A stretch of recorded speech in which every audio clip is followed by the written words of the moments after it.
if you really like what you're doing and gusto mong gawin, go for it.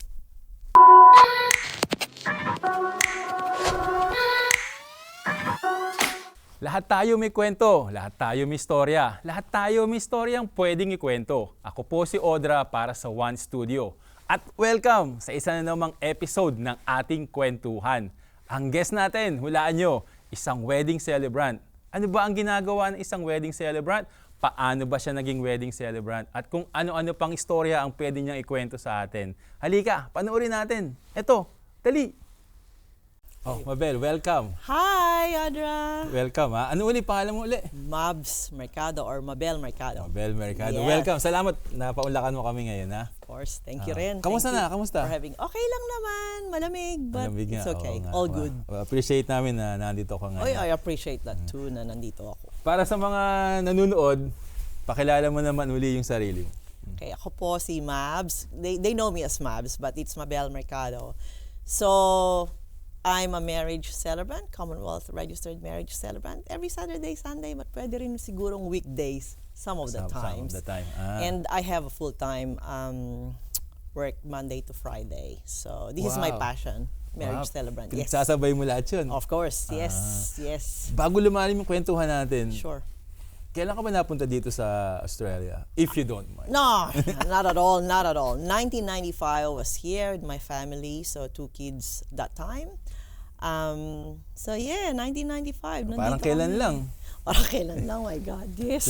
Oh, yes, sino yes. nag-invite sa'yo o nagbigay siya ng idea na lumipat dito? No, it's my aunt. So my aunt, which is my father's sister, she's been here like 1985 pa yata she was here. And then she told me, hey guys, come here. Kasi wala masyadong Pilipino dito. Sabi niya ganon. Kaya, that time Sa wala Melbourne na masyadong- agad yun o Sydney? Yes, Melbourne. na agad. Oh, dito ako throughout. All throughout, yeah. So, from Philippines ka nun? Correct. Were you studying pa din or working? No, tapos na ako noon. May asawa na ako, anak noon eh. Pero I was about to, I got this offer from Philippine Airlines. Oh. Yes, so So, nag-Philippine Airlines ka muna? Hindi na nga ako natuloy kasi I have that job offer na kasi I was a graduate of behavioral science, which is industrial psychologist in a way. And then they offered me a job na sabi, oh yeah, you got this job. So it's like a HR manager, but that's what it's called back then, I think there. Tapos sabi ko, oh, this is really good because I was waiting for it. Oh, nga. Ito na, magkaka-work ka na. Yes, but then dumating also yung offer ng Australia na, you've been successful na, so kailangan na lumipad that time. So, paano yun? Wala na, dinitch ko na yung Philippine Walang Airlines. kabog-abog. Wala na, pinili ko na maging dito. Because I was thinking of my kids' future back then. So I said, siguro mas okay kung my kids will be in that country, here. Oo. Oo. So, mga naririnig kong mga family na nag-migrate dito from Yeah. other country, Dubai or Singapore, yun lagi yung sinasabi nila Sa kids. para sa mga anak nila. Laging sa kids. ganon, ano? Oo. So, Which is, I don't regret that. Oo. It's really good to be here na nakita mo yung quality of life. I mean, sometimes you get homesick first months. balikan natin yung mga Yes, first few yes. months, few years mo dito. Sure. So, married, yung dalawang anak. Maliit pa, 7 months and 3 years old back then. Sige, paano yung wala mga akong work. diskarte nyo? Walang work? Wala pa. Kasi 3 to 6 months yata. 6 months yata before I started working. So I stayed in Springville back then. Kasi yung aunt ko has a vacant house. So doon kami nagstay. And then, that time, sabi ko, wow, wala akong mautusan.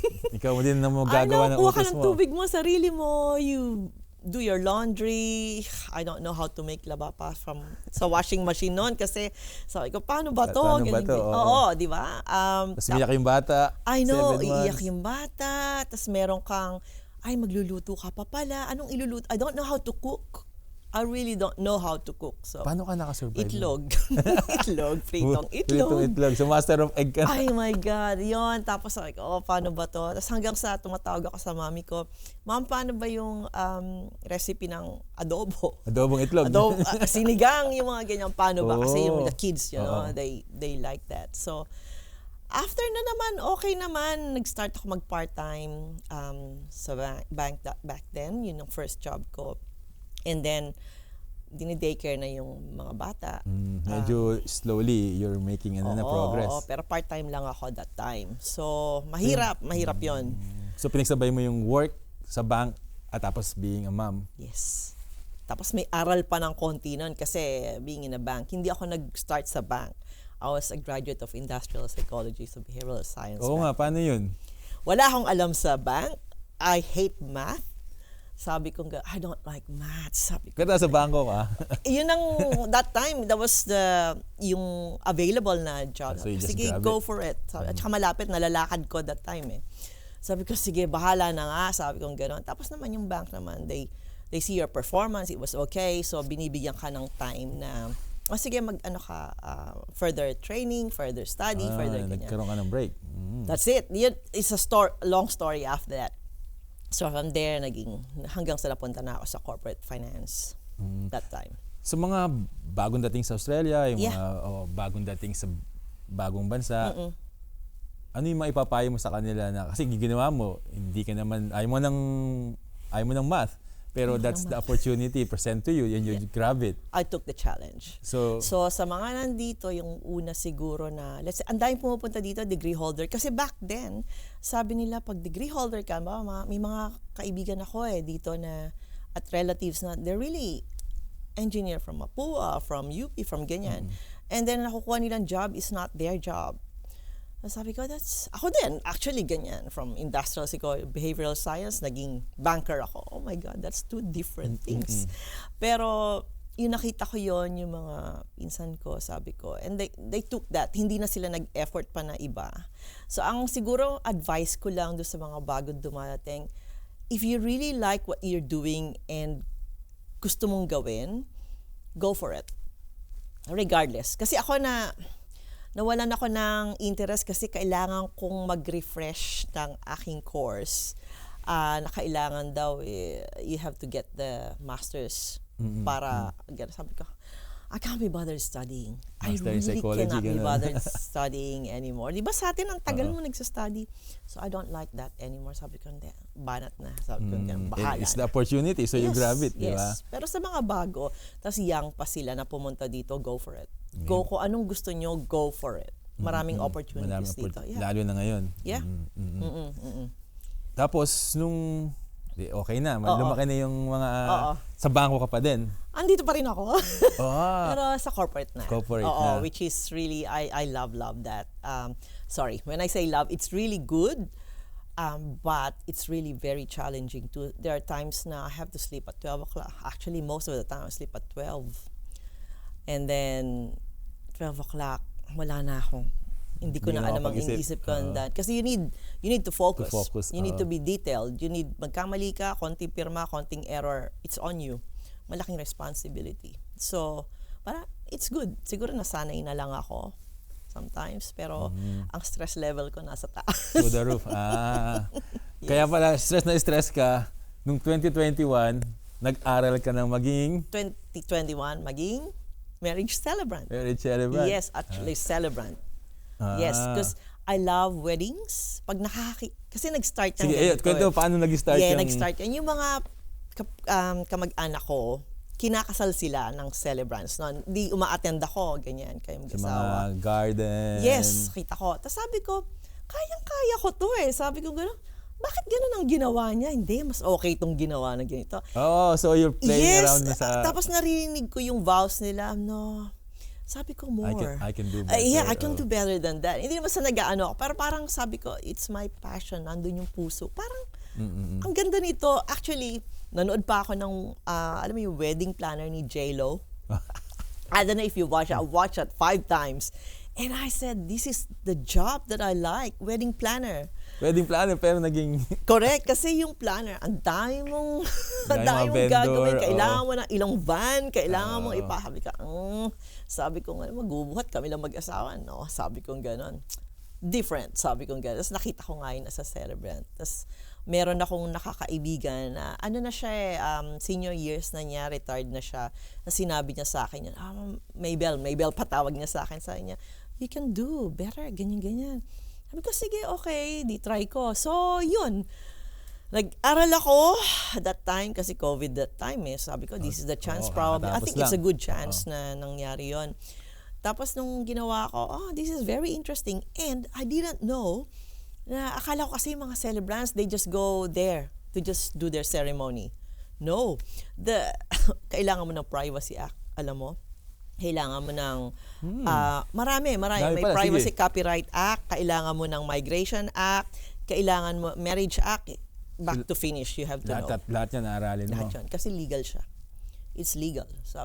So every aspect, you have to make sure that it complies with Marriage Act. At saka sa lahat ng acts na sabi ko, hindi naman ako naglo-lawyer. Sabi kong gano'n, pero ano ba to? Sabi kong gano'n. So it didn't occur to me na gano'n pala. So Kahirap pala. ang dami palang pag-aaral. Tapos may mga scenario pa yan after na. So may assessment din. Role play. Yes. The Attorney General will actually investigate on you. Parang fit and proper person ka ba? Sabi ng gano'n. So you have to be good. Siyempre, pag may criminal record ka and everything, they won't go for that. Yeah. So anong proper name proper na title o tawag It sa'yo? should be Commonwealth Registered Marriage Celebrant. Oh, That's how it is. Haba-haba din. Oo.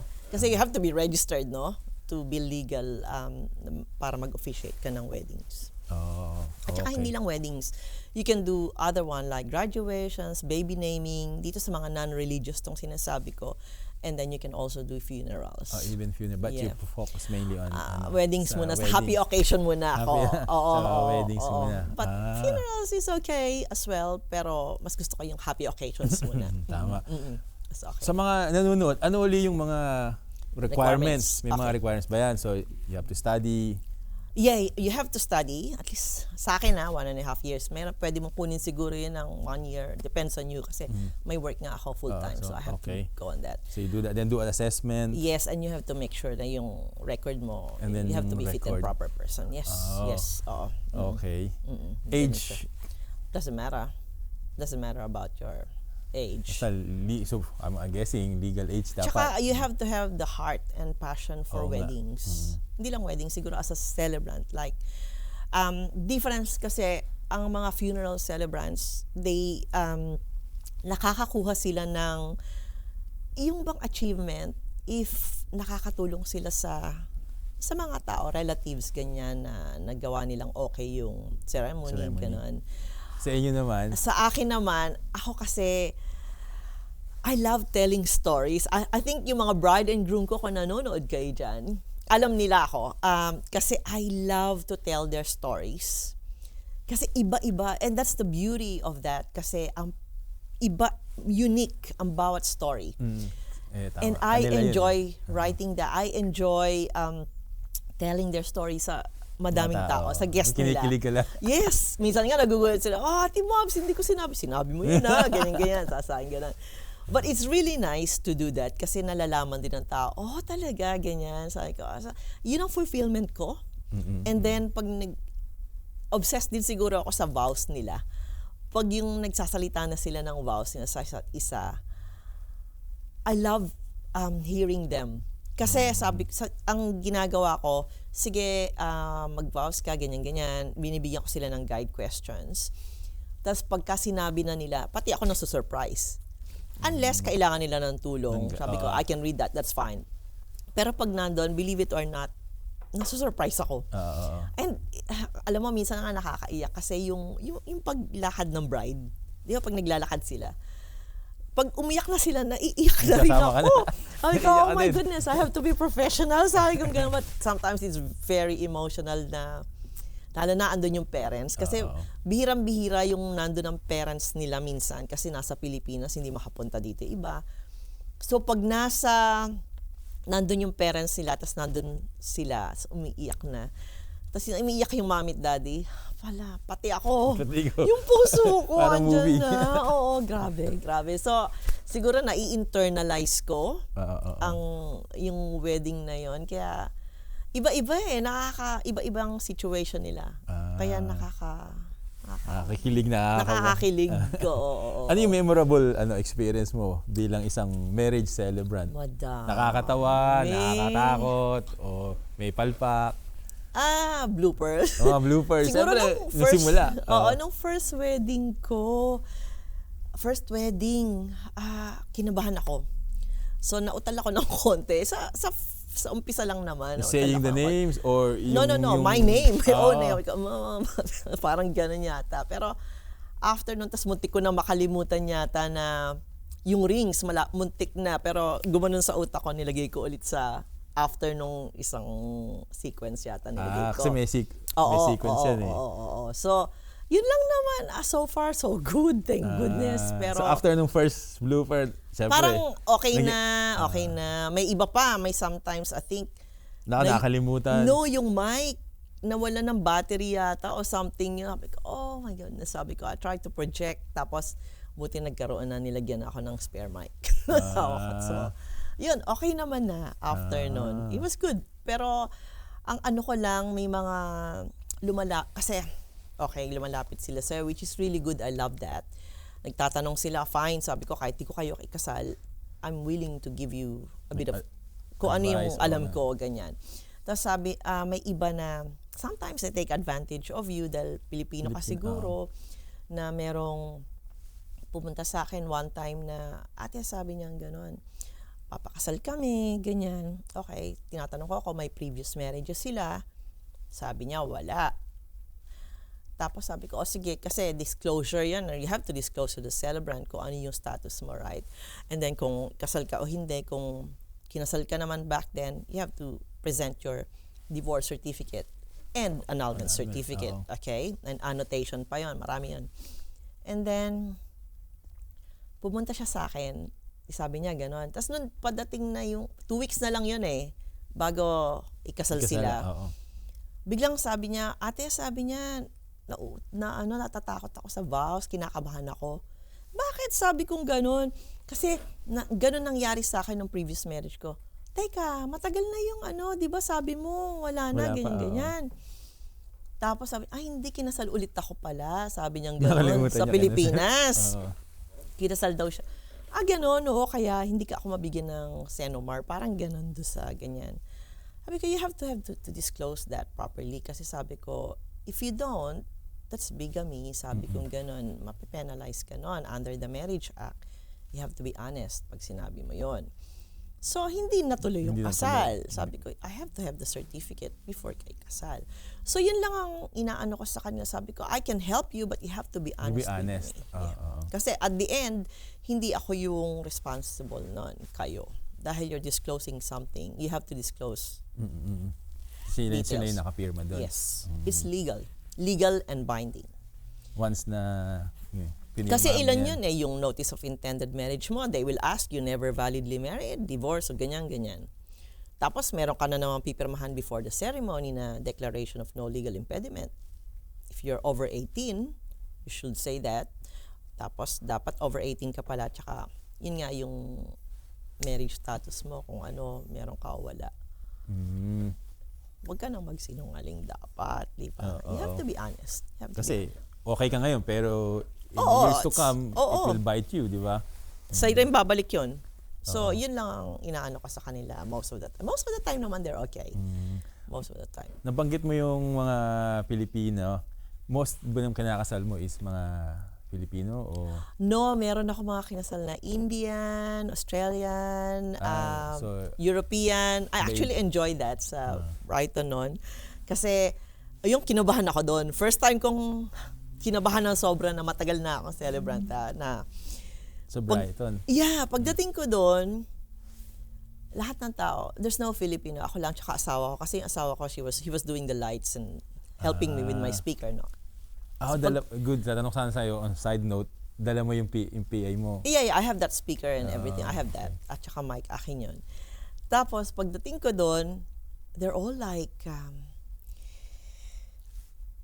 very premium proper. Sila, oo, ganun sila. Sabi ko, oh my goodness, sabi kong ganun.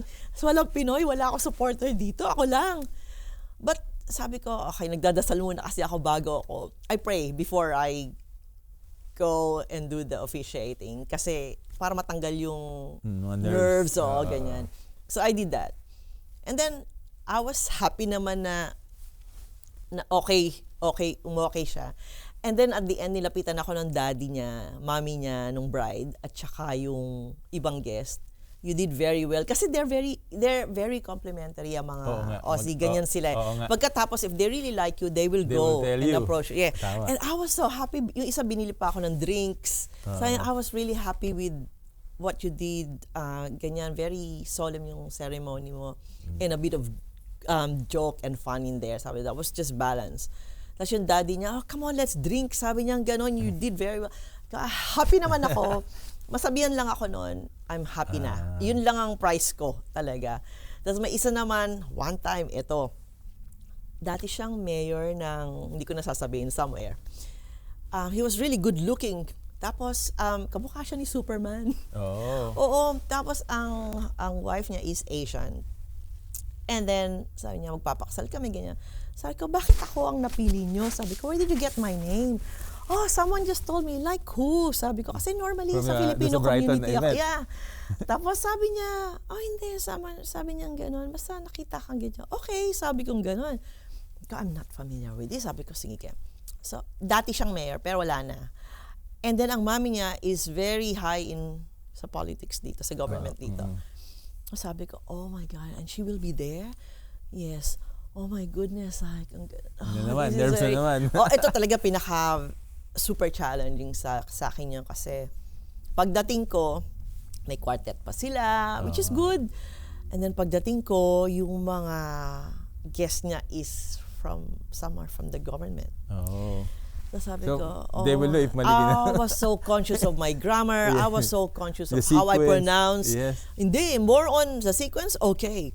Yung pronunciation ko, Oh, yung grammar it's like ko. you're in assessment. Yes. Tapos iniisip ko, bakit nga naman ako mag-iisip ng ganito? Nagkikritik masyado yung Pinoy kesa sa mga Aussie, sa ganyan. But because they were from the government, Really? Ikaw lang yung nag-iisip. yeah. Hindi, talagang kinabahan ako noon. Grabe, sabi ko, paano ko i-deliver to ng, how do I deliver With this in a Mav's way? touch. Yeah. Yes, na, Pinoy ako, my accent is different from them, but I hope they understand what I'm trying to say. Yun lang ako. Kasi lahat sila, si ganito, from the office of the ganyan. Ombudsman, Okay, ganito. so I get to talk to some, yung mga kamag-anak, nakichika-chika ako, just to get a feel kung ano sila. And then, you know what? At the end, they turn out to be very nice people. Very nice people sila na, sabi ko, alam mo ba, kinakabahan ako. Sabi ko, I was so nervous with you guys. Ganyan, ganyan. Because of the Why would title, you? eh. Sabi niya, ganon. No, sabi you did well. Ganyan, ganyan. Tapos yung isa doon, sa government daw siya ng whatever. Sabi ko, okay, thank you. Sabi ko, ganon. Ganyan. Sige, pagka kinasal ulit ako, sabi ko, Kinasal ulit. you'll be there. Sabi ko, sige, sabi ko, ganon ako. Sabi ko, ganon. So, I was really conscious na, I hope I did well kasi kung hindi, sabi ko, nakakahiya. Oo, di ba parang representative ka ng Pinay, tas ganun ka. Pero it was okay. So I was pretty pleased with that. Dasal na dasal ako doon. Grabe. Na-late pa yung groom. Dapat nagsimula ka na kahit wala pa yung group. Oo, kaya tapos in-invite nila kami sa reception. And yeah, it was really good kasi ibang European. So, it was good. Yeah, yun lang. Pero, syempre, mas masarap sa pag Pinoy, di ba? Kasi, You know the culture. Yes, yes. Familiar lahat. Oo. Tsaka normally talaga nagpapa-photo ako sa parents. Kasi I love them being there, na nando sila sa kasal ng mami. Bihira nga, sabi ko sa yung kompleto. Kasi mostly nasa overseas. Oo. So, nakakaiyak minsan yung ganun. May isa pa akong kinasal na hindi ko alam kung kasal o tapos funeral kasi bakit? Paano? Yun, Tahimik lahat. isang parent niya kasi, hindi ko na mention, isang parent niya is, nasa palliative.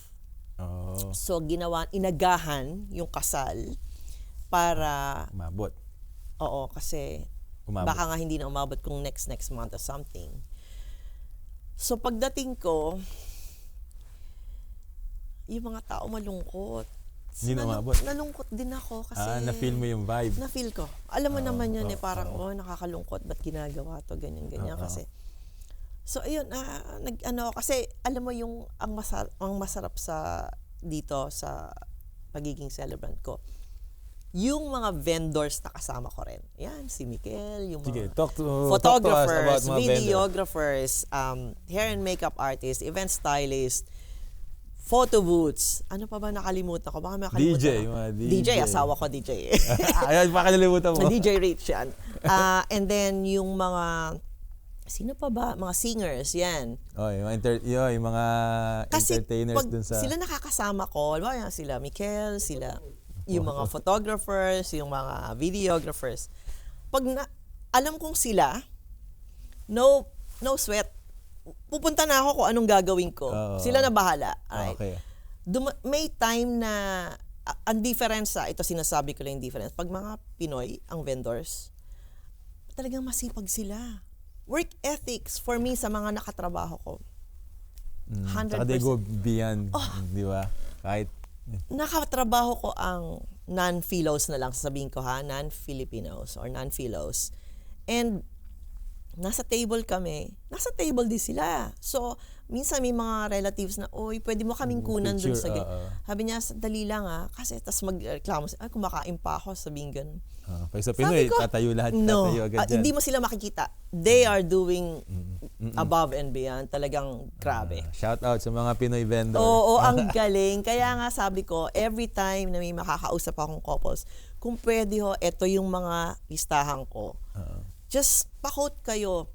Sabi ko, lahat yan, 110% recommended ko. Kasi lahat yan, wala pa akong narinig na hindi. At saka, nakikita ko naman Nakikita ko.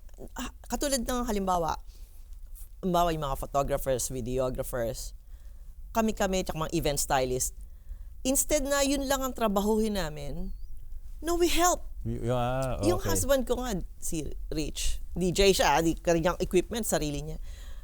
Bukod dun sa ginagawa niya, nagsiset up din siya minsan ng tables and chairs. You help with the vendor. Oo, kasi, parang bayanihan. Ang sarap ng feeling na gano'n. We have a concept of bayanihan. Ang sarap ng feeling na gano'n. Tsaka sabi ko nga sa'yo, pag dumadating ako, nakita ko na nakilala ko itong Kilala na yung mga no vendor. sweat na. Kasi alam nila, angulo, bahala na sila. Hindi ko na poproblemahin yun kasi they know better, right? Pero pag iba, yung mga nakakatrabaho ko non-Philos, mag-meeting muna kami ng half an hour. Yung angle, yung ganito, ano bang ganito sequence, mo. Oo. Sabi niya, ganito ka ba, ganyan, dapat nakaharap ka doon sa ganyan. Sabi ko, sa Pinoy, hindi ko to problema. Pagdating ko, bahala sila Kasi They know. na-anticipate na nila. Oo. Tapos ang finished product, the best. Kaya sabi ko, I don't know, I love working with my team. Pag sinabi kong team, lahat yan. Team. Okay. Oo. Hard worker, syempre. Lahat yan, team. Magaling. Kaya kayo pagkakailangan nyo ng mga Filipino vendors, kunin nyo na kasi they're really excellent. Excellent. Tama ka naman dyan. Excellent. At saka, I love supporting them too. And in turn, sila din. Kasi, sino ba magsusupport sa isa't isa? Di kayo lang, di ba? Tama. Ang Chinese nga ginagawa, mga Vietnamese ginagawa. They refer their own. Siyempre. So, bakit hindi tayo? Di ba? Magandang concept yan. Kaya, Instead na magsiraan or kayo na lang, team. You help each other. Para nga yung mga nakakasama ko, parang second family ko na Kasi lagi na kayo nagkikita-kita sa wedding. Minsan sa wedding, kami kakain kami sa isang table, mag-uusap-usap kami. Parang doon lang kami nagre-reunion. Pero ang sarap ng feeling. Ang babait din kasi. Kaya, parang sabi ko nga sa'yo, parang family na rin sila sa akin. Yun ang isang highlight for me as a marriage celebrant. Hindi ko ina-expect na ganun pala. Oo. Ewan ko, kami rin siguro kasi mag-asawa, we sort of jive naman sa mga ganun. Pero, ang dami ko nakikilala na mga makeup artist, yung mga yan, ayusin pa yung gown ng bride. Hindi lang alas 3, nandun na sila. Nag-makeup sila, but they also help with that. Tapos minsan, magsistay pa sila para makachika lang kami. Sabi ko, ang galing naman ng mga to. Puyat na yung mga yun, Pero ilan na yung mga nakasal mo? Nako, siguro from that time, nasa na ako Binilang ko ng isang araw, 98. Oh. 98. 90s. Kasama yung mga elopements, hindi lang yung big weddings. Kasi may mga elopements din yung 5 lang kami, like 2 witnesses. Elopements. Ano yun? Ngayon wala na. Yeah, 2 witnesses. Kami lang. Legal lang. Oo. Yun pala. So nabanggit mo yung witnesses. Ano ba yung bare minimum na kailangan para makasal? So, siyempre, ikaw, marriage celebrant. You mean yung guest? Oo, So oo. pag guest, so yung couple, Couple. and then myself, Tapos, 2 witness over 18 okay na yun. and not drunk. I always say Kailangan that. hindi I lasing. always say that. Kasi pag ang witness mo is lasing or nakainom, naamoy kong meron, hindi ko sila makakasal. Kasi technically, hindi pwede. Okay, so yung celebrant, yung couple, 2 witness. Over 18. Over 18 I always at say hindi that. lasing. Ganon din sa groom and bride, Hindi Dapat lasing. hindi rin lasing Oo, yung... oo. Sa dapat. reception na dapat. Oo. Ganon ang Oo. sinasabi ko lagi yun. Pero totoo yun. You cannot marry them if they're drunk. Intoxicated. Yes. No? Oh, yes. Ah. Yes. Ano ba yung mga paraan? Kunyari ako magpapakasal ako, lalapit ako sa'yo. Ano yung mga, although nabanggit mo na kanina, Requirements. mga requirements lang para makasal ako dito sa Australia. Australia. Okay, so unang-una meron tayong tinatawag na Notice of Intended Marriage. So you complete that form, lahat ng details mo. I normally want to meet my couples kasi I need to identify them and I want a personal touch sa una pa lang. So, pipirmahan mo yon sa harap ng celebrant, police officer, or JP, barrister, solicitor, o kaya doktor. Okay, general practitioner. So, either of those. So yung form na yun. Pero lodgement sa akin. Sila By the lodge time sa'yo. yan ni-lodge sa akin, yun magka-count yung 1 month. Okay. Let's say 18th of July, halimbawa 17th, let's say 17th of July, ngayon mo ni-lodge sa akin and everything is okay, then pwede kang ikasal from the next month na, Next month, which is okay. 18th Kasi of nag-pass na August. yung Oo. 1 So month. 1 month yon upon lodgement sa celebrant. Yun. Providing everything is okay, nakita ko kasi you need original documents na ipapakita mo sa Yung celebrant. mga supporting Yes, documents. yes. Okay. Pagkatapos noon, kakasal na kayo. Let's say, papakasal na kayo. And then meron kayong certificates during the wedding na pipirmahan. And then, after the wedding, So after the wedding, may certificate na pipirmahan. Di ba? lahat sila, 3 yun. Tatlong, ano yung mga... Yung 2 official certificate of marriage, commemorative certificate, 3. Okay. Kaya yung commemorative, yun yung piniframe nila. Oh. Pero that's also, legal document din yun kasi sa likod may number yun, parang passport on dating. Okay. Pero hindi yun ang ipepresent mo kung magpapapalit ka ng name. Okay. Let's say, magpapapalit ka ng name sa Vic Road, sa passport, hindi mo pwedeng gamitin yon. Kasi ang celebrant, meron kaming 14 days after the wedding to lodge that marriage. Sa Births, deaths, and marriages of Victoria. So, Ako Victoria, kasi Victoria. BI, ano yan? Births, BDM. BDM. Yes, BDM Victoria. BBM, Hindi. BDM. BDM. Birth, Deaths, and marriages, Victoria. So may lalodge. Pag lodge ko noon, so makakuha nila normally 3 to 6 weeks. Pero lately, it's been 2 weeks na kukuha na nila. So depende. Depende kung gaano kadami ang trabaho ng BDM at the moment. So pag nabigay na sa kanila yon by express potion pag nabigay sa kanila yon, yun ang pwede nilang gamitin to change their names. Legal documents. Legal documents, yep. Yep. Ganun siya. Okay. Ito, bigat na senaryo. Sige, go for it. Kunyari, may dumating dito. Okay. Sabihin na natin international student. So, minsan nakakarinig tayo ng ganyan. Si international student na in love. Oo. Sa Nailam sa AFAM. sa kung sino man. Amam. Ano ba tawag? Kung Kung sino man dito. Hindi ko nga alam ang AFAM kung ano yun Oo. Tapos, syempre, papakasal sila. Yes. Paano yung, syempre, international student sila, tapos usually, yung kapartner nila, hindi naman lahat, pero sometimes, married din, o may family din. Paano yung sistema nun? Paano yung proseso? Kailangan, makita mo muna na annulled na si... They have to present an annulment certificate marami pa yung annulment certificate na yun kasi sa atin, pag inannul ka, merong decree of nullity at saka certificate of finality. May nullity and finality. Oo, tapos meron pang, kailangan makita ko yung old marriage contract nila na nalagyan ng annotation na they're been annulled. Null and void na yung kasal doon. Yun ang nire-require ko sa annulment. Kasi only Philippines, I think, if doon na sa nakita ko, ang walang divorce eh. Oo nga, parang... So, annulment tayo. Oo. So, dito, ang status mo nung pag annulled ka, it's never validly married. Oo. According to the Marriage Act yun. So, yun ang kailangan ko. So, marami ako nakita niya, isang group nagagalit pa sa akin na, ayan na nga, ate, ayan na nga, annulment certificate. Sabi ko, yeah, but it's not complete. I need the certificate of finality tsaka yung annotation ng marriage contract mo.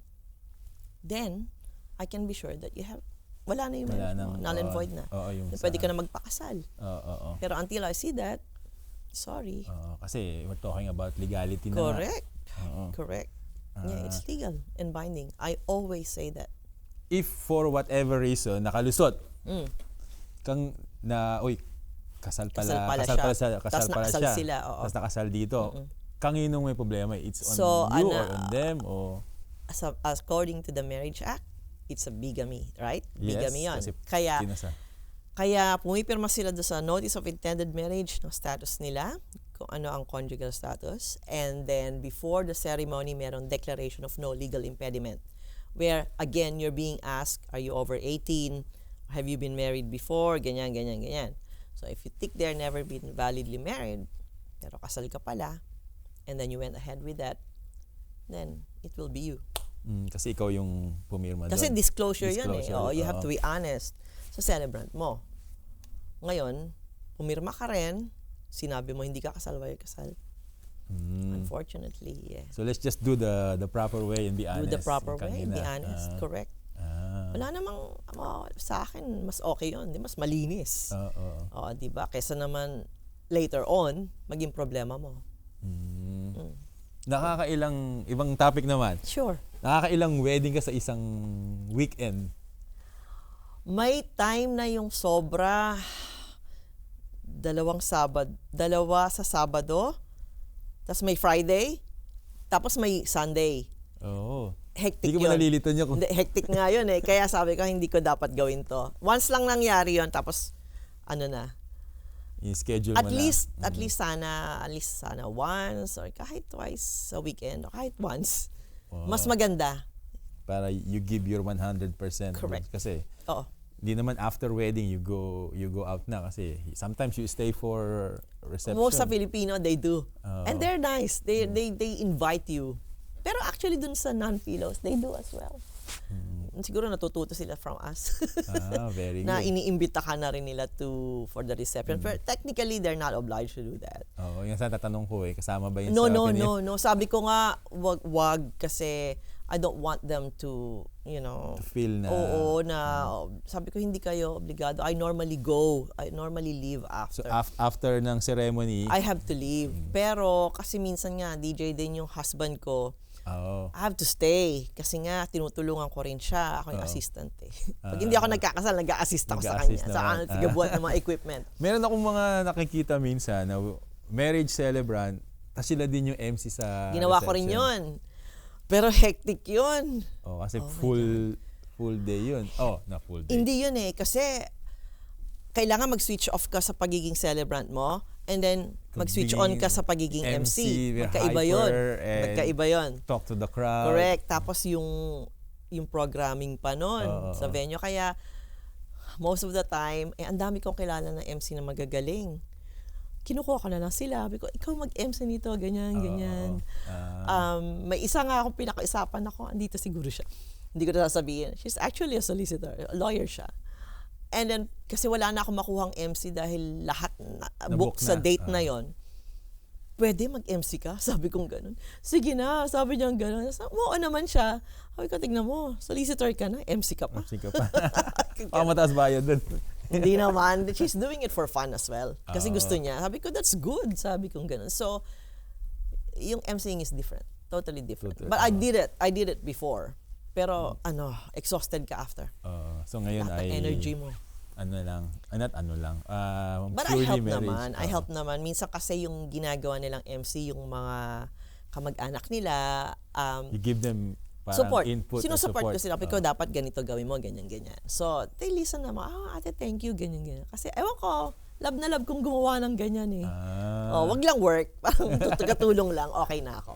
Oo, ganun lang siya. So, bis may full-time job ka pa, Monday to Friday, yun tapos ang weekend. hectic. Yun ang hectic.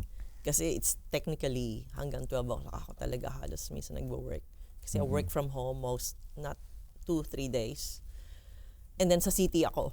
So, traffic pa. I know. And my work is stressful job. Kaya siguro yung marriage celebrant gig mo distressor ko yun. Pagka nandun ako, nasa ibang zone ako. Iba yung ibang zone mobs ko. yung... Yes, iba. Kasi pag work ako, talagang buhos, seryoso. Kasi hindi biro. Okay, yung pirma ko and everything nandyan. And then may analytical din kasama. Ganon ang job. Pero pag nandito na ako sa isang zone ko na marriage celebrant napapangiti ako kasi pag gumagawa ako ng story, ganyan. Tapos, ewan ko, it's different. Different siya. Alam ba ng mga coworker mo na yung iba kinasal ko na nga eh. Ayun saan tatanong ko nakita na ba kayo ng mga coworker mo sa Actually, wedding? kinasal ko na yung iba sa kanila. May Malaysian, merong Aussie din. Sabi ko, ayoko na kayo ikasal kasi it's Paano yun? awkward. It's awkward. Awkward nga kasi Tapos sabi ko, the following day, magkikita magkakasama sa tayo. nga. Tapos may isa pa doon na parang, sabi niya, Mabs, pwedeng ikaw ako, kilala ako ng mga nandito. Ayoko, sabi kong gano'n. Baka ma-conscious ako. Get a different celebrant, sabi kong gano'n. May attend your wedding. Sabi ko gano'n, may recommend ako sa'yo. Wag na lang ako kasi parang awkward eh. Kakasal ka ngayon, tapos biglang Monday, eto tayo. Ay, nako. Iba lang, pinipili ko lang. Pinipili ko lang pag ibang department siguro, yes. Pero kasama ko, Kasi everyday kayo magkakasama. Mahirap yan. Pero I love doing it for my relatives. I did one for a relative. That was really something. I treasure that. Kasi relative mo, alam mo, pero mas nakakakaba rin yun. Kasi may kaibigan din pala akong kinasal. And then, syempre, andun din yung iba kong mga kaibigan na friends ko talaga. And then, nung nandun kami sa kasal, sabi ko, ba't ako kinakabahan? Sabi ko, kasi you know me. Oo, nako-conscious ako dahil lahat sila ganun. Kasi ngayon lang nila ako makikita yata nag-officiate for a friend. And it's so different too kasi yung mga nandun, kamag-anak niya, kilala ko din. Pero it's nice, pero mas nakakakaba pala yun kesa yung mga tao na hindi mo kilala. Kasi you cannot pretend eh. No, you cannot pretend. Kilala ka nila eh. Kaya sa niya, ganyan. Pero at least ito, iba. Pero alam mo, halos lahat ng weddings na, whether small or big, I had fun. Isa-isa, natatandaan ko kung ano yung highlight. Isa-isa. That's good. Parang really good. Tumatak sa memory mo yung ano. Oo. Tsaka sabi ko nga sa'yo, iba-ibang story. Meron ka bang naisip na tumatak talaga sa'yo? Yung pag tinanong kita ngayon, anong story yung gusto mong kwento ngayon na tumatak sa'yo?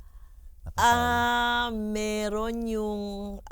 without naming who they are, syempre. Of course, no. Yung story lang na parang ala Romeo and Juliet. Ang dami nila eh. Pero merong part doon na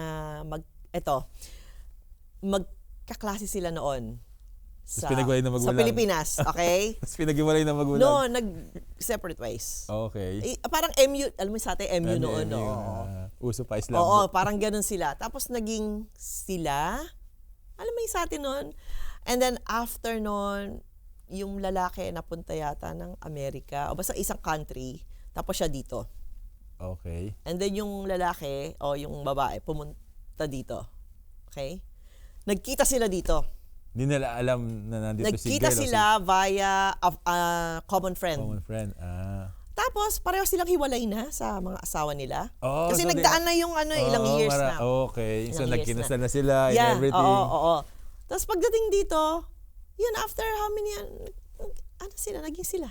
Oh, bumalik yung, high school nila Yes! dati. Oo, kaya naging sila. Kaya alam mo, nung ginagawa ko yung story na yun, I was so inspired. Kinikilig din. I was so inspired. Sabi ko, oh my gosh, pwede pala to. Pwede pala mangyari yung ganito. Kasi yun ang isa sa talagang tandang-tanda ko. Oo. Nagkagulatan pa sila. Oo, nagkagulatan sila daw. So, common friend, kilala mo sa ganito. Yeah. Tapos, yun, hanggang nagkita sila. Di nag-iwalay. South yung isa yata, yung isa west. Pero, nagkita sila. Kilig naman. Kilig. Kilig. Tapos Hanggang ngayon? may anak na sila. May anak na Hanggang sila pa din. sabi kasi guys, sa renewal nyo, gagandahan natin lalo. Sabi ko gano'n. Kaya, yun, isa yun sa tumatak sa akin. Meron ba dyan yung parang ala Romeo and Juliet? Yung nag-ayaw ng magulang? Meron. Oh. Meron. Konting kwento lang. Hindi inimbita yung parents sa isang side. Di ko na sasabihin kung bride or groom. Hindi niya inimbita yung parents sa isang Kasi side. ayaw nung yun. Tapos sabi ko, gusto mo i-live stream mo na lang para makita. Hindi, wag na. Galit talaga sila.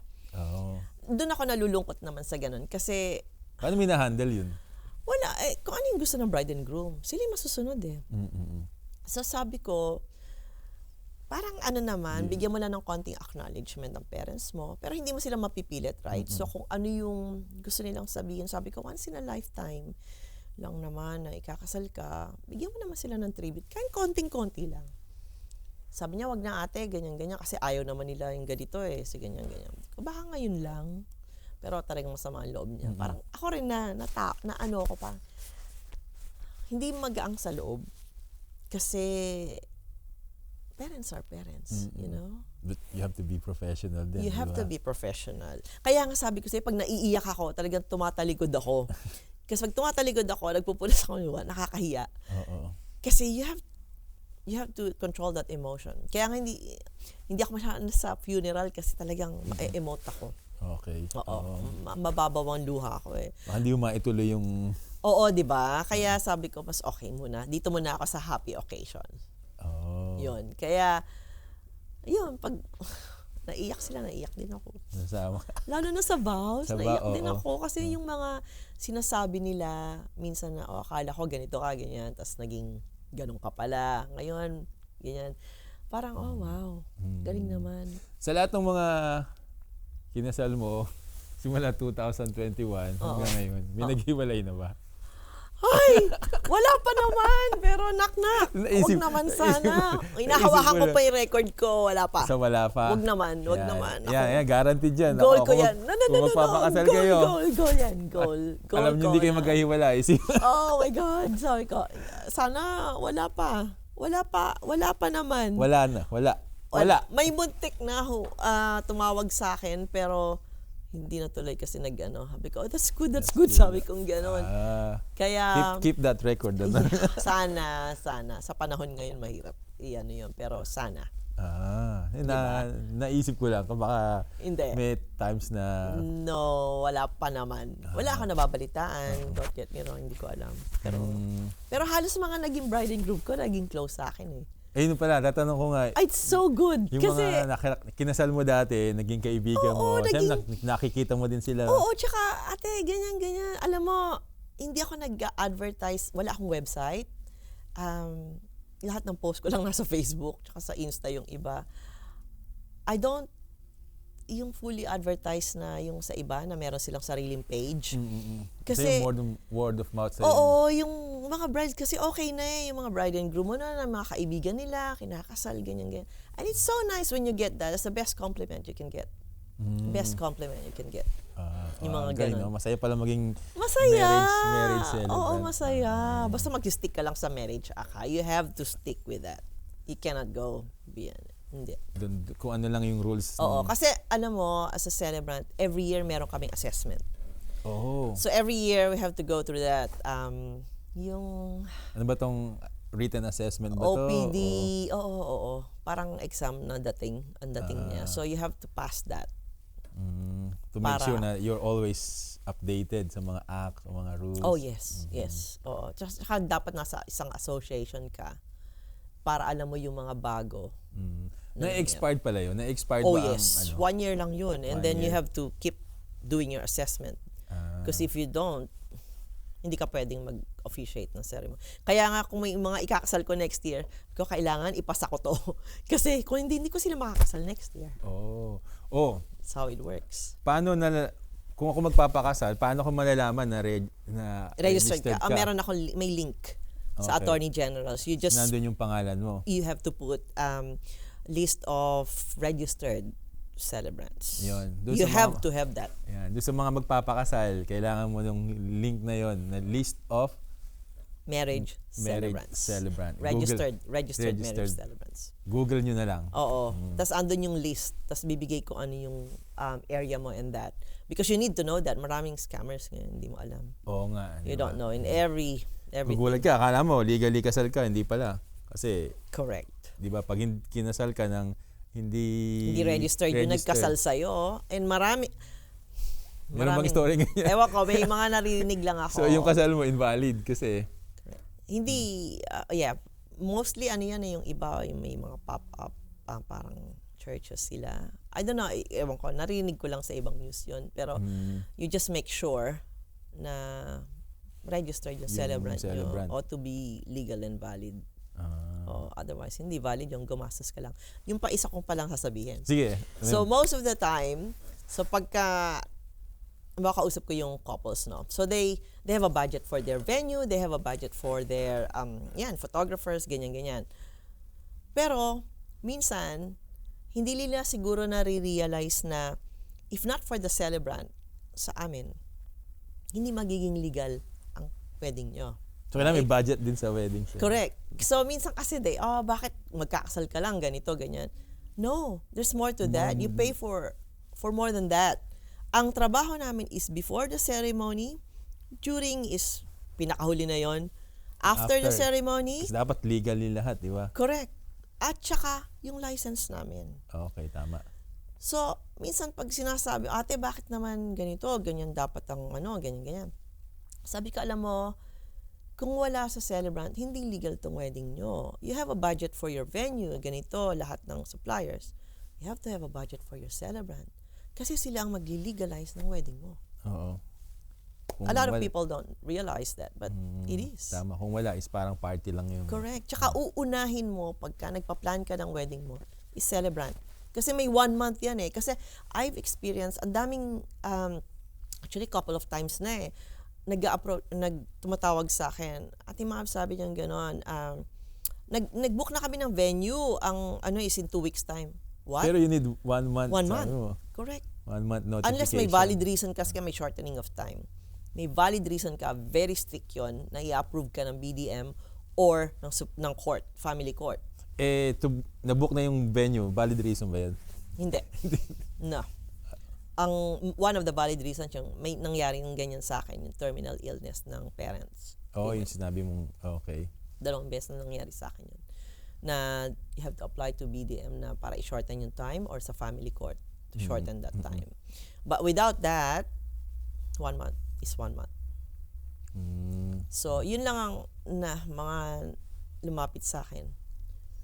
Sabi, ate, in 2 weeks time, you can't do that. Sabi ko, unahin nyo ang celebrant. Yun muna. And then you go from there, tas yung mga vendors nyo ng iba. Maganda pala advice yun. So, kung magpapakasal kayo, talk to a celebrant first. Correct. Diba? Get advice. Tapos yung mga legalities. Yes. Kasi minsan may iba, wala pa dito yung divorce certificate ko, yung annulment ko, tapos nag-book ka na ng venue, then you pay for that, you lose that deposit. That's how it works.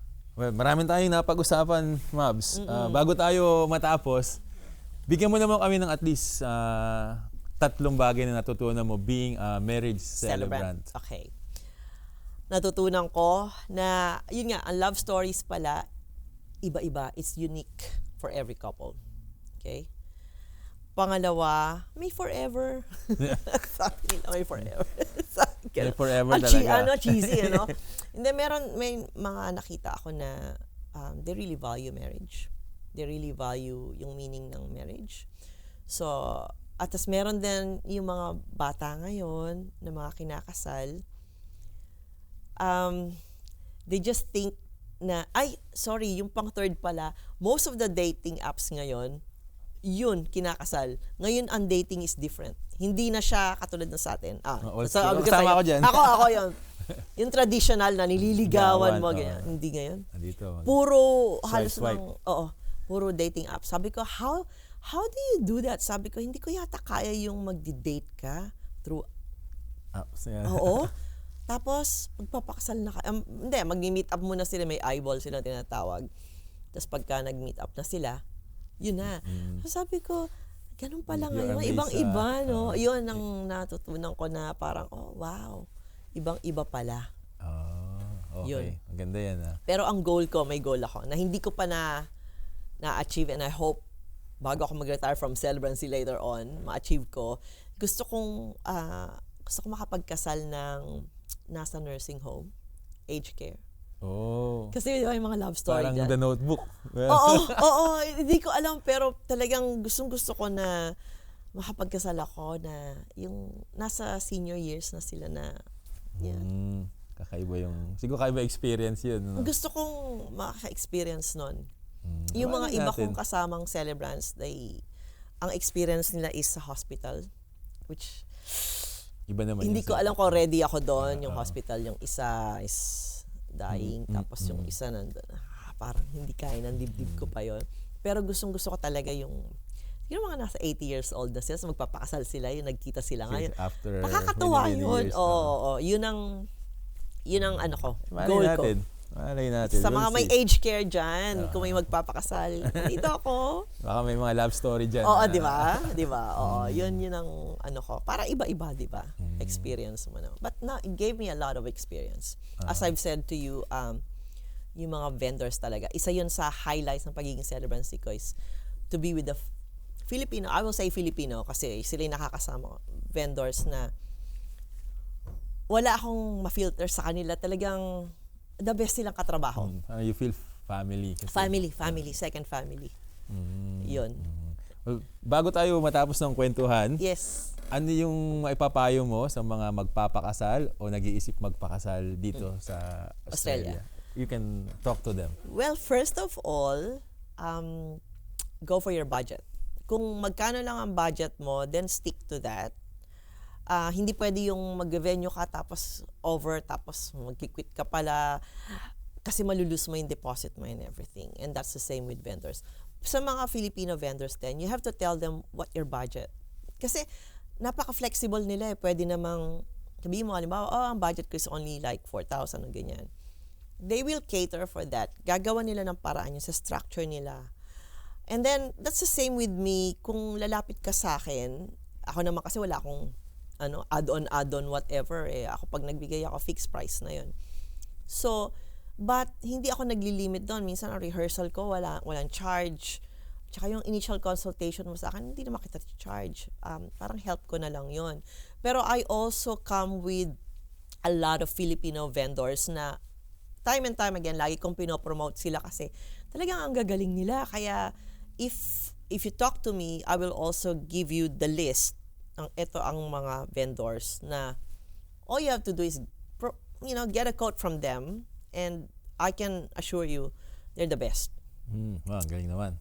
Paano ko nila makokontak at saan ka nila makikita? Kahit saan ang mukha ko. Sa lahat ng may social media, nandiyan ang mukha ko. Nasa, my number is there. Facebook ko is MabsPM 0413563678. That's my number. Nasa Pinoy in Melbourne ako. So, I think I'm there every now and then. So, yeah. Wow. Well, salamat sa maganda nating kwentuhan. Dami ko natutunan. Oh, di ba? Papakasal ka na ulit. Mind-blowing yung mga requirements, mga stories. Yeah. Kasi maraming hindi may alam kung ano yung akala nila pumupunta lang kami ng ceremony and that's it. No. The work is before and after. Well, maraming salamat at being very generous sa time and also sa mga information na binahagi mo sa amin. Yes. Thank you, Audra. Thank you so very much. At saka, don't forget, One Click Events. Thank you, One Click Events. Ay, naka One Studio. Ayan, studio siya. One Studio. Tama ba? One Click Events. Thank you. Salamat. Thank you po. Bye-bye.